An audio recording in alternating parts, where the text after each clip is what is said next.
Hi friends, welcome to our channel. ఈరోజు నేను 2025లో Marathi language లో రిలీజ్ అయినటువంటి ఒక మంచి హర్రర్ మూవీ స్టోరీని ఎక్స్ప్లెయిన్ చేయబోతున్నాను. అదే జరాన్ మూవీ. చాలా ఇంట్రెస్టింగ్ గా ఉంటుంది. అలాగే మూవీ ఎండింగ్ లో వచ్చే ట్విస్ట్ కూడా అసలు ఊహించలేని విధంగా ఉంటుంది. సో స్కిప్ చేయకుండా చివరి వరకు చూడండి. Now let's start our video.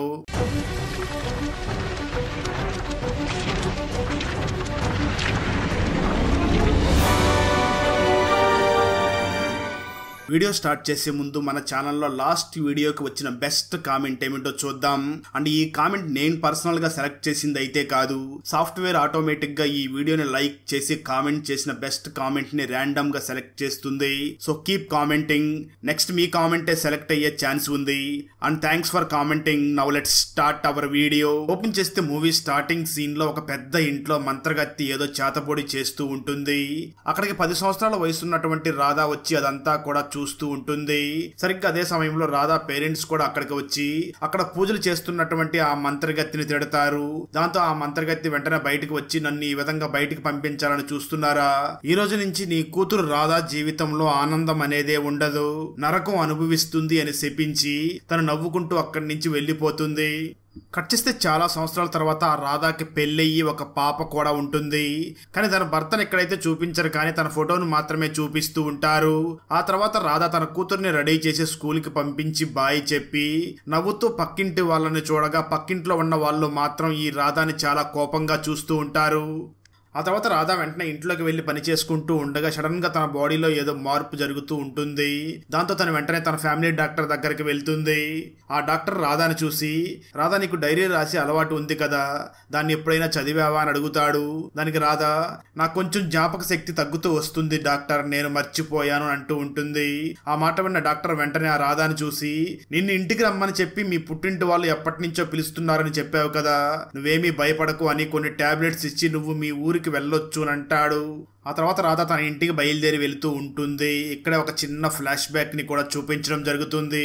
నిజానికి రాధా పాప అలాగే రాధా హస్బెండ్ ఇద్దరు కూడా కారులో డ్రైవింగ్ చేసుకుని వెళుతూ ఉంటారు.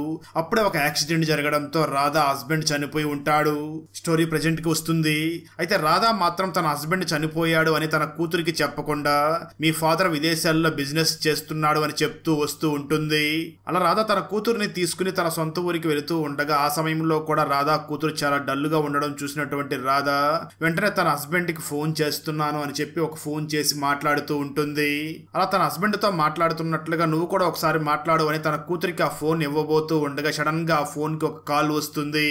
అది చూసినటువంటి ఆ రాధా కొంచెం అప్సెట్ అయ్యి వెంటనే ఆ ఫోన్ ని కట్ చేయగా తన కూతురు మాత్రం తన మదర్ ని చూసి, ఏమైంది మమ్మీ, ఎవరు ఫోన్ చేశారు అని అడుగుతూ ఉంటుంది. రాధా మాత్రం ఎవరు లేదు అని చెప్తూ అక్కడి నుంచి బయలుదేరి తన సొంత ఊరికి వెళ్తుంది.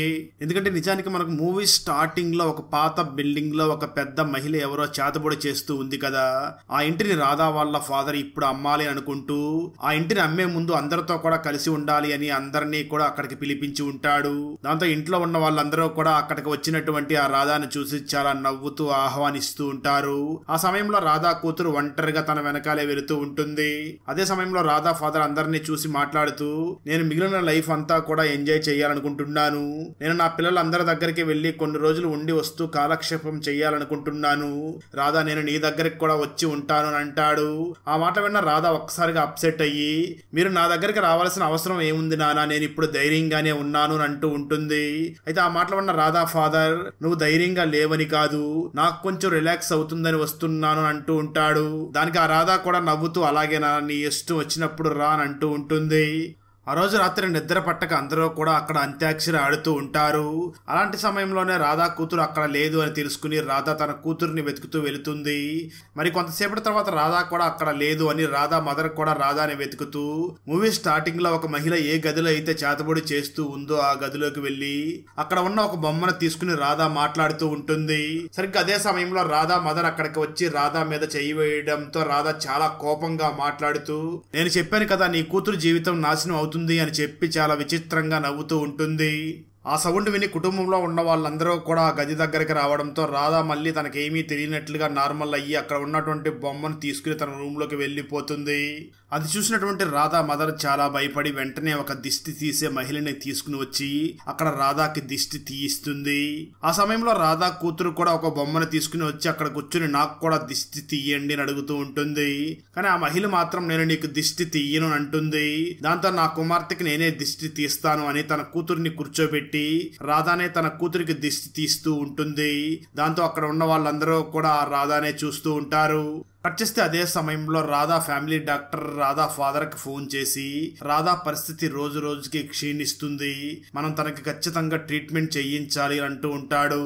ఆ తర్వాత రాధా ఫాదర్ వెంటనే తన వైఫ్ దగ్గరికి వెళ్ళి రాధా కండిషన్ ఏమీ బాగోలేదు, ఇప్పుడే నేను ఒక స్వామీజీని తీసుకుని వస్తాను అని ఒక స్వామీజీని అక్కడికి తీసుకుని రాగా ఆ స్వామీజీ ఇల్లు మొత్తం కూడా చెక్ చేసి ఈ ఇంట్లో ఎటువంటి దెయ్యాలు లేవు, అంతా పాజిటివ్ ఎనర్జీనే ఉంది అని ఒక తాయెత్తుని రాధా మదర్కి ఇచ్చి ఈ తాయెత్తుని మాత్రం రాధా మెడలోనే ఉండేలాగా చూడమను, అప్పుడు మీకు ఎటువంటి ఆపదలు రావు అని ఒక తాయెత్తు ఇచ్చి అక్కడి నుంచి వెళ్ళిపోతాడు. దాంతో రాధా మదర్ వెంటనే ఆ తాయెత్తుని తీసుకుని వెళ్లి రాధాకి ఇచ్చి దీన్ని ఎట్టి పరిస్థితుల్లోనూ బయటికి తీయొద్దు అని అంటుంది. ఆ సమయంలో రాధా వెంటనే తన మదర్ ని చూసి నేను చిన్నప్పుడు ఈ బంగ్లాని ఎప్పుడూ కూడా అంత పరీక్షగా చూడలేదు, నేను ఒకసారి ఈ బంగ్లా మొత్తం చూడాలనుకుంటున్నాను, ఒకసారి బంగ్లా తాళం ఇవ్వు అని అడుగుతుంది. కానీ రాధా మదర్ మాత్రం తాళం ఇవ్వడానికి అంత ఇంట్రెస్ట్ చూపించదు. అయితే రాధా మదర్ వెంటనే తన మదర్ చేతిలో ఉన్న ఆ తాళాలని తీసుకుని అక్కడి నుంచి వెళుతూ ఉండగా రాధా మదర్ కూడా రాధాతో పాటు తోడుగా ఇద్దరిని పంపిస్తుంది. ఆ తర్వాత రాధా ఒక ఇంట్లోకి వెళ్లి అక్కడ చిన్నప్పుడు తను ఆడుకున్నటువంటి వస్తువులన్నింటినీ చూస్తూ అక్కడ ఉన్న దాయాల్ని తీసుకుని మనం ఈ దాయాలు ఎప్పుడో చిన్నప్పుడు ఆడాం కదా అంటూ మళ్ళీ దాయాల్ని కిందకి వేస్తూ ఈ ఇంట్లో ఎవరైనా దెయ్యాలు ఆత్మలు ఉంటే నాతో మాట్లాడండి అంటూ దాయాల్ని కిందకి వేస్తుంది. కానీ ఆ రూమ్ లో ఎటువంటి రెస్పాన్స్ ఉండదు. దాంతో రాధా ఇవి డమ్మీ దాయాలేమో అనుకుంటూ మళ్ళీ ఆ దాయాల్ని వేస్తుంది. ఆ సమయంలో రాధాతో పాటు అక్కడ ఉన్నటువంటి ఆ ఇద్దరు మహిళలు కూడా చాలా భయపడుతూ ఇంతకు ముందు ఈ గదిలో గంగోత్రి అనే ఒక మహిళ చేతబడులు చేసేదంట అని ఆ గంగోత్రిని గుర్తు చేసుకుని భయపడుతూ ఉంటారు. సరిగ్గా అదే సమయంలో ఆ రాధా ఈ గదిలో నిజంగా ఎవరైనా ఉన్నారా లేదా అంటూ వాయిస్ మార్చి చాలా గంభీరంగా మాట్లాడుతూ దాయాల్ని వేస్తుంది. అది చూసినటువంటి రాధాతో పాటు ఉన్న ఆ ఇద్దరు మహిళలు కూడా ఖచ్చితంగా ఈ రాధాలోకి దెయ్యం వచ్చినట్లుగా ఉంది అని ఆ రాధాని కంట్రోల్ చేయడానికి ప్రయత్నిస్తూ ఉంటారు. సరిగ్గా అదే సమయంలో కింద నుంచి ఎవరో పిలవడంతో రాధా నార్మల్ అయిపోతుంది. ఆ రోజు రాత్రి రాధా నిద్రపోతూ నిద్ర పట్టక చాలా ఇబ్బంది పడుతూ పక్కన చూడగా తన కూతురు మాత్రం అక్కడ కనిపించదు. దాంతో రాధా వెంటనే తన కూతురుని వెతుకుతూ వెళ్ళగా ఎక్కడైతే ఆ ముసలి మహిళ చేతబడి చేసిందో ఆ రూమ్ లోకి వెళ్లి అక్కడ ఒక బొమ్మతో ఆడుకుంటూ మాట్లాడుతూ ఉంటుంది. దాంతో రాధా వెంటనే ఆ గదిలోకి వెళ్లి తన కూతురుని చూసి ఈ సమయంలో నువ్వు ఇక్కడికి ఒంటరిగా ఎందుకు వచ్చావంటూ తన కూతురుని తీసుకుని అక్కడి నుంచి వెళ్లిపోతుంది. ఆ తర్వాత రోజు మార్నింగ్ రాధా ఇక్కడికి వచ్చిన పని అయిపోయింది కదా, నేను వెంటనే ఇక్కడి నుంచి బయలుదేరాలి అని తన బ్యాగ్ ని సర్దుకుంటూ ఉంటుంది. అయితే రాధా మదర్ చాలా భయపడుతూ ఆ రాధాను చూసి ఇలాగే పోయినసారి కూడా అడావడిగా వెళ్ళినప్పుడే యాక్సిడెంట్ జరిగింది, నీతో పాటు నేను డ్రైవర్ ని పంపిస్తాను అని అంటుంది. అయితే ఆ మాటలు విన్న రాధా మాత్రం అవసరం లేదు, నాకేం భయం లేదు, నేనే వెళతాను అంటూ ఒకసారి నా హస్బెండ్ తో మాట్లాడాలి అని తన హస్బెండ్ కి ఫోన్ చేసి మాట్లాడుతూ ఉంటుంది. సరిగ్గా అదే సమయంలో రాధా ఫాదర్ అక్కడికి వచ్చి ఎవరితో ఫోన్ లో మాట్లాడుతున్నావు, అల్లుడు గారితోనే కదా, నేను ఒకసారి మాట్లాడతాను, ఫోన్ ఇవ్వు అని అడుగుతాడు. కానీ ఆ రాధా మాత్రం ఫోన్ ఇవ్వడానికి నిరాకరిస్తూ ఉంటుంది. అయితే రాధా ఫాదర్ మాత్రం నేను అర్జెంట్ గా మాట్లాడాలి అని ఆ రాధా దగ్గర నుంచి ఆ ఫోన్ తీసుకుని చూడగా ట్విస్ట్ ఏమిటి అంటే ఆ ఫోన్ పాడైపోయి ఉంటుంది. ఇదంతా చూసినటువంటి అక్కడ ఉన్న వాళ్ళందరూ కూడా అంటే రాధా ఇంతసేపు పాడైపోయినటువంటి ఫోన్ లో మాట్లాడుతుందా అని ఆశ్చర్యంగా చూస్తూ ఉంటారు. రాధా తన ఫాదర్ ని చూసి నువ్వు నా దగ్గర ఈ విధంగా చేయకూడదు అని ఏడుస్తూ ఉంటుంది. దాంతో అక్కడ ఉన్న వాళ్ళందరూ కూడా రాధాని ఓదార్చుతూ ఉంటారు. కట్ చేస్తే స్టోరీ ఇక్కడ గతానికి రాధా తన ఫ్యామిలీతో పాటు కారులో వెళుతున్నటువంటి ఆ సన్నివేశాన్ని చూపించడం జరుగుతుంది. రాధా తన హస్బెండ్ మరియు కూతురుతో పాటు కారులో వెళుతూ ఉండగా చాలా పెద్ద యాక్సిడెంట్ జరుగుతుంది. ఆ యాక్సిడెంట్ లో తన హస్బెండ్ చనిపోయి ఉంటాడు. కానీ రాధా మాత్రం తన హస్బెండ్ బ్రతికే ఉన్నాడు అని ఒక భ్రమలో బ్రతుకుతూ ఉంటుంది. స్టోరీ ప్రజెంట్ కి వస్తుంది. రాధా వాళ్ళ నాన్న వాళ్ళ ఇంటి నుంచి మళ్ళీ సిటీకి వచ్చి స్కూల్ కి వెళ్లి తిరిగి వచ్చినటువంటి తన కూతురికి అన్ని మర్యాదలు చేసి తనకు కావాల్సినటువన్నీ కూడా చేసి పెడుతూ ఉంటుంది. ఆ తర్వాత రాధా తను రెగ్యులర్ గా వెళ్లే తన ఫ్యామిలీ డాక్టర్ దగ్గరికి కాకుండా ఈసారి ఒక సైకియాట్రిస్ట్ డాక్టర్ దగ్గరికి వెళ్ళాలి అని సైకియాట్రిస్ట్ డాక్టర్ దగ్గరికి వెళ్లి తనకు జరిగిందంతా చెప్పి నా హస్బెండ్ ఆ యాక్సిడెంట్ లోనే చనిపోయాడు, కానీ నేను ఇప్పటికీ నా హస్బెండ్ బ్రతికే ఉన్నాడని ఊహించుకుంటూ ఉన్నాను అని అంటుంది. ఆ మాటలు విన్న సైకియాట్రిస్ట్ రాధాని చూసి నువ్వు డైరీ డైరీ రాస్తానని చెప్పావు కదా, ఆ డైరీని నువ్వు ఎలా రాస్తూ ఉంటావు, అసలు నీ కూతురు పేరేమిటి, నీ కూతురు బర్త్డే ఏమిటి అని అడుగుతుంది. దాంతో రాధా వెంటనే డాక్టర్ ని చూసి నా కూతురు బర్త్డే నాకు గుర్తు రావడం లేదు అని అంటుంది. దానికి ఆ డాక్టర్ మాట్లాడుతూ, అయితే ఓ పని చెయ్యండి, సరే మీరు ఇప్పుడు ఇంటికి వెళ్ళిపోయి తర్వాత మళ్ళీ ఒకసారి రెండవ కౌన్సిలింగ్ కి రండి అని చెప్పి అక్కడి నుంచి రాధాని ఇంటికి పంపించేస్తుంది. ఆ తర్వాత రాధా అక్కడి నుంచి ఇంటికి వెళుతూ ఉండగా రాధాకి మళ్ళీ తన మదర్ ఫోన్ చేసి మన ఫ్యామిలీ డాక్టర్ దగ్గరికి వెళ్లకుండా నువ్వు వేరే డాక్టర్ దగ్గరికి ఎందుకు వెళ్ళావు అని అడుగుతూ ఉంటుంది. దానికి రాధా సమాధానం చెప్తూ, నేను ఎప్పటి నుంచో తన దగ్గరికే వెళుతున్నా కదా, కానీ ఎటువంటి ఇంప్రూవ్మెంట్ లేదు, అందుకే ఇప్పుడు ఒక సైకియాట్రిస్ట్ డాక్టర్ దగ్గరికి వెళ్ళాను అని చెప్పి ఫోన్ కట్ చేస్తుంది. ఆ రోజు రాత్రి రాధా నిద్రపోతూ ఉండగా అర్ధరాత్రి సమయంలో స్టార్టింగ్ లో ఆ మహిళ ఒక బొమ్మ పెట్టుకుని చాతుబడి చేసింది కదా, సేమ్ అదే బొమ్మ ఇప్పుడు రాధా ఏ బెడ్రూమ్ లో అయితే పడుకుని ఉందో ఆ బెడ్రూమ్ లో ఉన్న కుర్చీలో ఉండడంతో దాన్ని చూసినటువంటి రాధా భయపడుతూ ఉంటుంది. ఆ తర్వాత రోజు మార్నింగ్ ఆ రాధాకి తన ఫ్యామిలీ డాక్టర్ ఫోన్ చేసి నా దగ్గరికి ట్రీట్మెంట్కి ఎందుకు రాలేదు, నువ్వు ఒక సైకియాట్రిస్ట్ డాక్టర్ దగ్గరికి వెళ్తే నీ ప్రాబ్లం సెట్ అవ్వదు, నా దగ్గరకు వచ్చి ట్రీట్మెంట్ చేసుకుంటేనే నీకు నయం అవుతుంది అని చెప్తూ ఉంటాడు. ఆ మాటలు విన్న రాధా వెంటనే ఫోన్ కట్ చేస్తుంది. అదే సమయంలో రాధాకి మళ్ళీ సౌండ్ వినిపించడంతో రాధా వెంటనే అటువైపు వెళ్ళగా రాధా కూతురు ఆ రూమ్ లోకి వెళ్లి బొమ్మతో ఆడుకుంటూ ఉంటుంది. రాధా వెంటనే అక్కడికి వెళ్లి ఎన్నిసార్లు చెప్పాను ఎప్పుడు ఆ బొమ్మతో ఎందుకు ఆడుకుంటున్నావని. రాధా కూతురు దగ్గర ఉన్న ఆ బొమ్మను తీసుకుని వచ్చి డస్ట్బిన్ లో పడేస్తుంది. ఆ తర్వాత రాధా వెంటనే ఇంట్లో సామాన్లన్నీ సర్దుతూ ఉండగా తనకి తన డైరీ కనిపిస్తుంది. దాంతో రాధా వెంటనే తన డైరీని సైకియాట్రిస్ట్ డాక్టర్ దగ్గరికి తీసుకుని వెళ్లి దాన్ని చదవడం మొదలు పెడుతుంది. ఇక్కడే స్టోరీ గతానికి వెళ్తుంది. రాధా వాళ్ళ ఫ్యామిలీకి ఊర్లో చాలా పెద్ద ఇల్లు ఉంటుంది. ఆ ఇంట్లో రెంట్కి వచ్చినటువంటి గంగోత్రి ఆ ఇంట్లో క్షుద్ర పూజలు చేస్తూ ఉంటుంది. అయితే ఈ విషయం గ్రామంలోని వాళ్ళందరికీ తెలిసి ఒక మహిళ రాధా మదర్ దగ్గరికి వచ్చి గంగోత్రి అక్కడ చేస్తున్న పూజల గురించి మొత్తం చెప్తూ ఉంటుంది. ఇది మొత్తం గంగోత్రి విని ఈ ఇల్లు నాది, నన్నెవరో టచ్ చేయలేరు అంటూ ఉండగా రాధా మదర్ వెంటనే గంగోత్రిని చూసి నువ్వు అలా మాట్లాడితే వెంటనే ఇల్లు ఖాళీ చేయిస్తాను అని అంటుంది. అయితే ఆ గంగోత్రి మాత్రం నన్ను ఇల్లు ఖాళీ చేయిస్తావా, నన్ను ఎవరో కూడా ఇల్లు ఖాళీ చేయించలేరు అని వెటకారంగా నవ్వుతూ ఉంటుంది. ఆ తర్వాత ఒక అమావాస్య రోజు ఆ గంగోత్రి ఇంట్లో క్షుద్ర పూజలు చేస్తూ ఉండగా ఊర్లో ఉన్న ప్రజలందరూ కూడా ఈ గంగోత్రి ఇక్కడ ఉంటే అందరికీ కూడా ప్రమాదమే అని, తనను ఎలాగైనా ఈ ఊరు నుంచి పంపించేయాలి అని అక్కడికి వచ్చి గంగోత్రి సామాన్లన్నీ కూడా సర్ది అక్కడి నుంచి పంపించేస్తారు. దాంతో గంగోత్రి అక్కడి నుంచి డైరెక్ట్ గా తన హస్బెండ్ సమాధి దగ్గరికి వెళ్లి చాలా బాధపడుతూ నాకు ఇక్కడ చాలా అవమానం జరిగింది అని ఏడుస్తూ ఉంటుంది. ఆ తర్వాత రాధా ఇంట్లో ఎవరూ లేకుండా రాధా మాత్రమే ఉన్న సమయంలో గంగోత్రి అక్కడికి వచ్చి నా వస్తువులు కొన్ని మర్చిపోయాను అని తన రూమ్ లోకి వెళ్లి మళ్ళీ అక్కడ క్షుద్ర పూజలు చేస్తూ ఉంటుంది. ఆ సమయంలో రాధా 10 సంవత్సరాల వయసు ఉన్న చిన్న పాప కావడంతో అదంతా కూడా చూస్తూ ఉంటుంది. సరిగ్గా కొంతసేపటికి అక్కడికి రాధా పేరెంట్స్ కూడా వచ్చేస్తారు. ఈ సీన్ నే మనకు మూవీ స్టార్టింగ్ లో చూపించడం జరుగుతుంది. ఆ తర్వాత రాధా పేరెంట్స్ అక్కడికి రాగానే ఆ గంగోత్రి రాధా పేరెంట్స్ ను చూసి నన్నే అవమానిస్తారా, మీ ఫ్యామిలీ నాశనం అవుతుంది, నీ కూతురి జీవితంలో సంతోషం అనేదే ఉండదు అని శపించి అక్కడి నుంచి వెళ్లిపోతుంది. స్టోరీ ప్రజెంట్ కి వస్తుంది. అది మొత్తం విన్న సైకాట్రిస్ట్ రాధాని చూసి ఇంతకీ ఆ గంగోత్రి ఏమైంది అని అడుగుతుంది.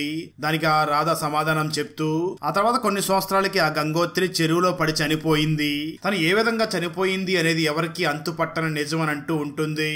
అప్పుడు సైకాట్రిస్ట్ ఆ రాధాని చూసి అయితే ఒక పని చెయ్యండి, నాకు మీ ఫ్యామిలీ డాక్టర్ ఫోన్ నెంబర్ ఇవ్వండి, మీ ట్రీట్మెంట్ గురించి అడగను, కేవలం మీ రిపోర్ట్స్ కొన్ని కావాలి అని అడగడంతో రాధా వెంటనే తన ఫ్యామిలీ డాక్టర్ ఫోన్ నెంబర్ ఇచ్చి అక్కడి నుంచి వెళ్లిపోతుంది. ఆ సమయంలో రాధా తన డైరీని ఆ సైకియాట్రిస్ట్ డాక్టర్ దగ్గరే మర్చిపోయి వెళ్లిపోవడంతో ఆ డాక్టర్ వెంటనే రాధా డైరీని ఓపెన్ చేయగా అందులో చాలా మంత్రాలు రాసి ఉంటాయి. దాంతో సైకియాట్రిస్ట్ డాక్టర్ ఆ మంత్రాలు అన్నిటినీ కూడా ఫోటో తీసి తన ఫ్రెండ్ కి పంపించి వాటి గురించి అడుగుతుంది. దానికి ఆ సైకియాట్రిస్ట్ డాక్టర్ ఫ్రెండ్ మాట్లాడుతూ ఇవి చాలా భయంకరమైన మంత్రాలు, వీటిని సాధారణంగా చనిపోయిన వాళ్ళని తిరిగి బ్రతికించడం కోసం చేసే పూజల్లో వాడుతూ ఉంటారు అంటూ ఉంటుంది. కట్ చేస్తే మరోపక్క రాధా తన ఇంటికి వస్తూ ఉండగా తన ఇంట్లో చనిపోయింది అనుకున్నటువంటి గంగోత్రి చైర్లో కూర్చొని కనిపిస్తుంది. తనను చూసినటువంటి ఆ రాధా చాలా భయపడుతూ ఉండగా ఆ గంగోత్రి మాటలు మాత్రం రాధాకి వినిపిస్తూనే ఉంటాయి. రాధా, నేను ఆల్రెడీ నీ జీవితాన్ని నాశనం చేసేశాను అని గట్టిగా అరుస్తూ ఉంటుంది. ఆ మాటలు విన్న రాధా కూడా చెవులు మూసుకొని గట్టిగా అరుస్తూ ఉంటుంది. అదే సమయంలో రాధా కూతురు ఉన్న గదిలో నుంచి సౌండ్స్ వినిపిస్తూ ఉండడంతో రాధా వెంటనే ఆ గదిలోకి వెళ్లి చూడగా అక్కడ తన కూతురు ఏ బొమ్మనైతే రాధా డస్ట్బిన్ డస్ట్బిన్ లో పడేసిందో ఆ బొమ్మతో మళ్ళీ ఆడుతూ ఉంటుంది. అది చూసినటువంటి రాధ ఈ బొమ్మను నేను డస్ట్బిన్ లో పడేశాను కదా, మళ్ళీ ఇక్కడికి ఎందుకు తీసుకుని వచ్చావు అని అడుగుతూ ఉంటుంది. అలా రాధ తన కూతురు మీద అరుస్తూ తనని కొట్టబోతూ ఉండగా అప్పుడే అక్కడ గంగోత్రి రాధ కనిపించి, చూసావా నీ జీవితాన్ని నేను ఎలా నాశనం చేశానో చూసావా అని అంటూ ఉంటుంది. అదే సమయంలో మరో పక్క అక్కడికి ఆ రాధ హస్బెండ్ వచ్చి నువ్వు మన పాపని కొట్టొద్దు అని అంటూ ఉంటాడు. అది చూసినటువంటి రాధ ఇదంతా కూడా మన ఇమాజినేషన్ అనుకుని తన హస్బెండ్ ని కూడా కొట్టబోతూ ఉంటుంది. మరోపక్క రాధా వెళ్ళినటువంటి సైకాట్రిస్ట్ రాధా ఫ్యామిలీ డాక్టర్ కి ఫోన్ చేసి మాట్లాడగా ఇక్కడే కొన్ని విషయాలు తెలుస్తాయి. అంటే ఇక్కడే ఒక భయంకరమైన ట్విస్ట్ కూడా రివీల్ అవుతుంది. నిజానికి రాధా తన హస్బెండ్ మరియు తన కూతురుతో కారులో వెళుతున్నప్పుడు ఒక యాక్సిడెంట్ జరిగింది కదా, ఆ యాక్సిడెంట్ లో రాధా హస్బెండ్ కాదు, రాధా కూతురే చనిపోయి ఉంటుంది. అయితే రాధా మాత్రం తన కూతురు బ్రతికే ఉంది అని ఊహించుకుంటూ ఉంటుంది.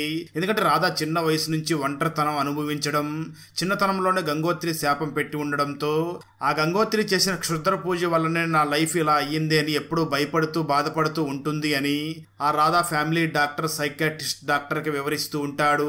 అయితే అక్కడే ఉన్న రాధా మదర్ మాట్లాడుతూ, డాక్టర్ మీరు ఎన్నైనా చెప్పండి, ఆ గంగోత్రి చేసిన క్షుద్ర పూజ వల్లనే నా కూతురు జీవితం ఇలా అయ్యింది అని అంటూ ఉంటుంది.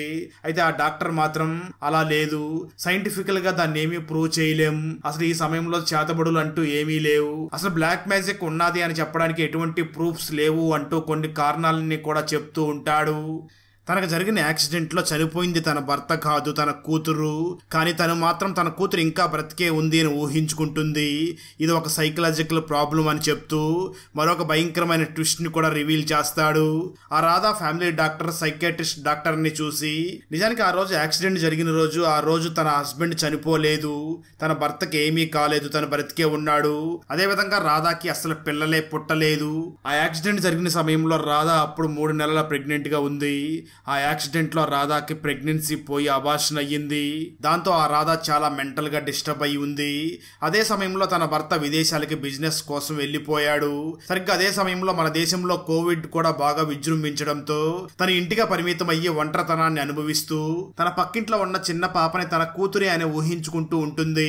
అందుకే ఆ పాప స్కూల్ కి వెళ్లే సమయంలో తన కూతురే స్కూల్ కి వెళుతుంది అని తనకు బాయ్ చెప్పడం, ఆ తర్వాత స్కూల్ నుంచి వచ్చిన తర్వాత కూడా ఆ పాపకు అన్ని తనే చేస్తున్నట్లుగా ఊహించుకుంటూ ఉంటుంది. అయితే ఈ విషయం తెలుసుకున్నటువంటి రాధా హస్బెండ్ కూడా రాధాని చూసి లేని పాపను ఊహించుకోవడం అంత మంచిది కాదు అని అంటూ ఉంటాడు. అయినప్పటికీ రాధా అవేమీ పట్టించుకోకుండా పక్కింటి పాపని తన కూతురే అని ఊహించుకుంటూ తనకి బాయ్ చెప్తూ ఉంటుంది. అందుకే రాధా పక్కింట్లో వాళ్ళ పాపకి బాయ్ చెప్పినప్పుడల్లా పక్కింట్లో ఉన్న వాళ్ళు రాధాని చాలా కోపంగా చూస్తూ ఉంటారు. అయితే తన భర్త ఎందుకు చనిపోయాడు అని ఊహించుకుంటూ ఉంటుంది అంటే తన భర్త తనని తిట్టి ఉంటాడు. అందుకే ఆ రాధా తన భర్త చనిపోయాడు అని ఊహించుకుంటూ తన పాప మాత్రమే బ్రతికి ఉంది అని ఊహించుకుంటూ ఉంటుంది. ఇదంతా కూడా ఆ రాధా ఒంటరిగా ఉండడం వల్లనే ఇలా జరిగింది అని ఆ డాక్టర్ చెప్పడంతో అది మొత్తం విన్న రాధా కూడా రియలైజ్ అయ్యి రియాలిటీలోకి వచ్చి అక్కడ ఉన్న వాళ్ళందరికీ కూడా క్షమాపణలు చెప్తూ ఉంటుంది.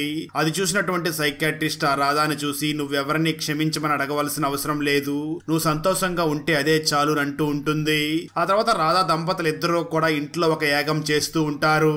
కొన్ని రోజుల తర్వాత ఏదైతే పాత ఇంటిని అమ్మాలనుకున్నారో ఆ ఇంటిని కూల్ చేయబోతూ ఉంటారు. అప్పుడే ఇంతకు ముందు రాధా ఆ ఇంట్లో దాయాల ఆటలు ఆడుతూ ఒకసారి దాయాలేసి గట్టిగా అరిచింది కదా, అప్పుడే ఆ దాయాల మీద ఒక పేరు ఉంటుంది. అదేమిటి అని దగ్గరికి వెళ్లి చూడగా దాని మీద గంగోత్రి అని ఉంటుంది. అంటే గంగోత్రి ఆత్మలాగా తిరిగి వచ్చిందా అన్నట్లుగా చూపించి మూవీని ముగిస్తారు. నందినికి రేప్ జరగడంతో తనకు సహాయం చేయమని చైర్మన్ దగ్గరికి వెళ్ళగా చైర్మన్ ఏం చెప్పాడు, ఎందుకు ఆ తర్వాత రోజు నందిని చనిపోయింది, నందినికి న్యాయం చేయడం కోసం హీరో మరియు నందిని నాన్న ఏం చేశారు, ఈ ప్రాసెస్ లో కోర్టు ఎందుకు హీరోకి 6 నెలల జైలు శిక్షను విధించింది, చివరికి నందినికి న్యాయం జరిగిందా లేదా అన్నదే 2024లో రిలీజ్ అయినటువంటి పీటీ సార్ మూవీ. ఈ తమిళ్ మూవీ ఫుల్ మూవీ స్టోరీని తెలుగులో వినాలి అనుకుంటే మాత్రం ఈ వీడియో డిస్క్రిప్షన్ లో ఉన్న లింక్ ని క్లిక్ చేసి చూసేయండి. ఫ్రెండ్స్, వీడియో నచ్చినట్లయితే లైక్ చేసి ఒక చిన్న కామెంట్ చేస్తే మాకు నెక్స్ట్ వీడియో చేయడానికి ఎంకరేజింగ్ గా ఉంటుంది. అలాగే ఛానల్ ని సబ్స్క్రైబ్ చేసి పక్కనే ఉన్న బెల్ ఐకాన్ ని క్లిక్ చేసి సపోర్ట్ చేయండి. Thanks for watching. జై హింద్.